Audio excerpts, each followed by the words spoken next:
So I enrolled myself in the GED program. And I tell you, I went in there and I felt like crap. I really, really did. Because first of all, I was absolutely embarrassed.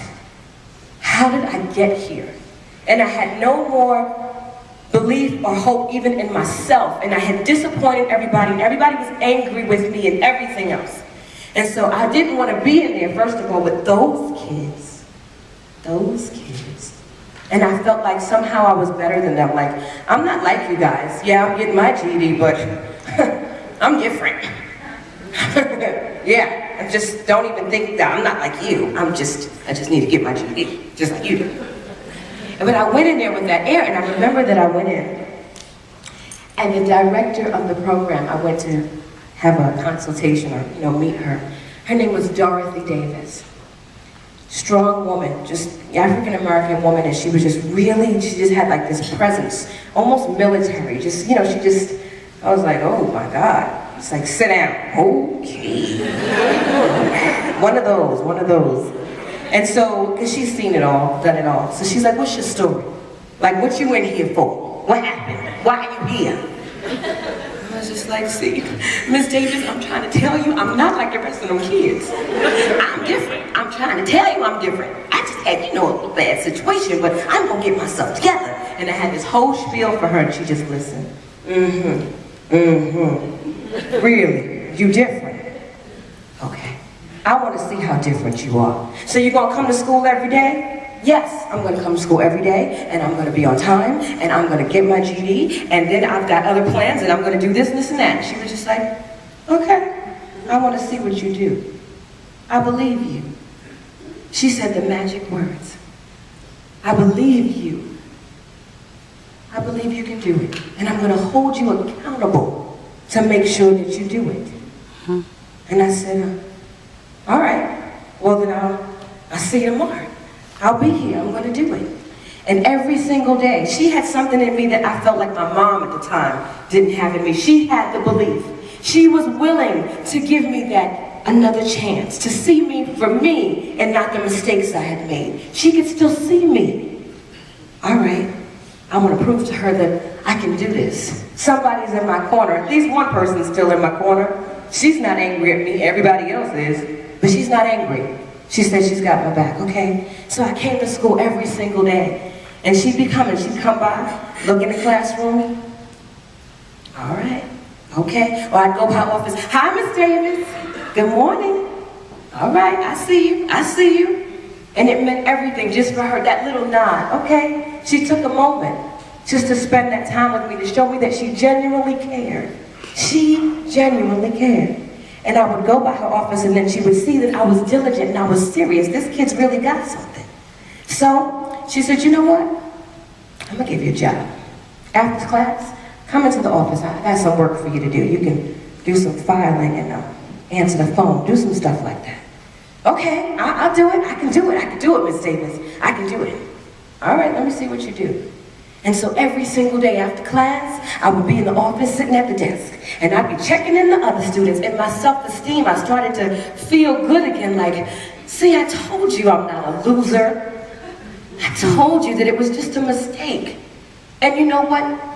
Mistakes are just a part of life. Because life happens to everybody. And we're entitled to make mistakes because that's how we learn. And everything that happens to us is just a lesson that God would have us to learn. And it is our responsibility to ask the question, what is this here to teach me? What have I learned from this experience? And I remember that I liked Miss Davis because she was strong and she believed in me, so I would hang around her office all the time. I went to her office.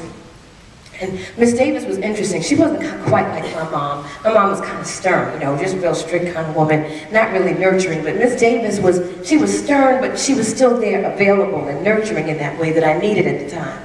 And she had these wonderful poems that were like all over her walls.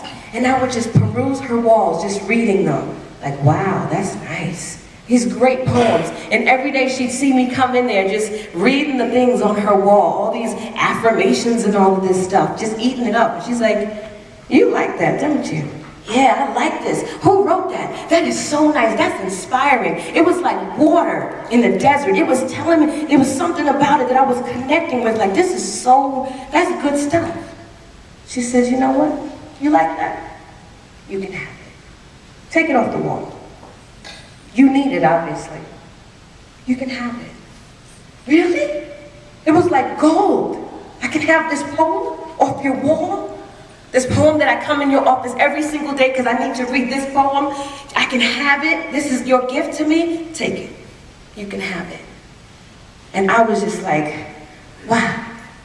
And I have to tell you something. It's 21 years later. And I still have it. I still have it. Let me tell you what it says. I want to read it to you.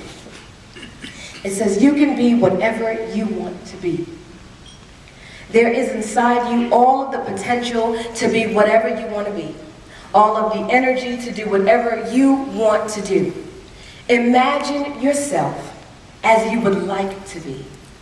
Doing what you want to do. And each day, take one step towards your dream.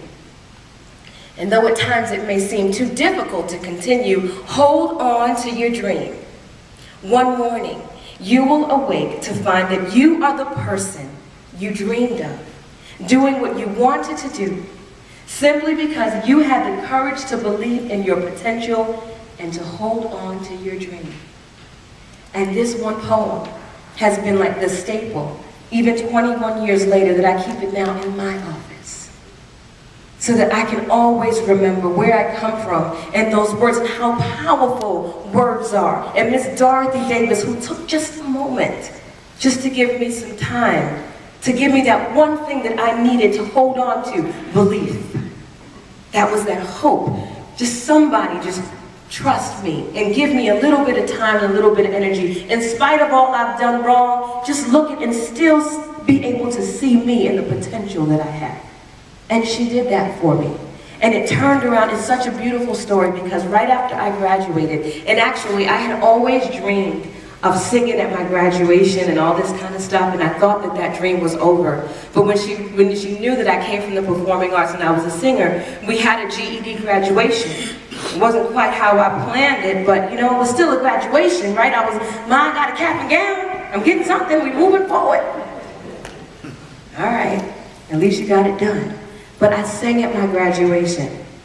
And I remember being so nervous. It was just like that moment, and I sang One Moment in Time, a song by Whitney Houston.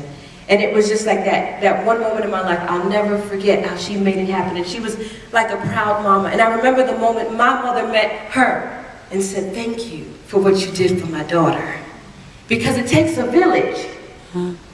It absolutely takes a village. I have several mothers, several. And then it's our responsibility when people have mothered you and fathered you and poured into you to continue to pay it forward. And the children that I mentor today, I am a Miss Davis for someone. And that's the greatest thing. That's the way I give back and the way I say thank you, by continuing to pay it forward. And, you know, the greatest thing that she's did plenty of great things, but after I graduated, she saw my potential in that, who I really was and what I could do. And she turned around and she gave me a job. And I actually started working for the Board of Education. I had my first official job with benefits, and I was making $9 an hour, and you couldn't tell me nothing. Because I turned it all around, and I proved that I could do it. And I knew that I could. And I could change my life. I could fall down, but I could get back up again.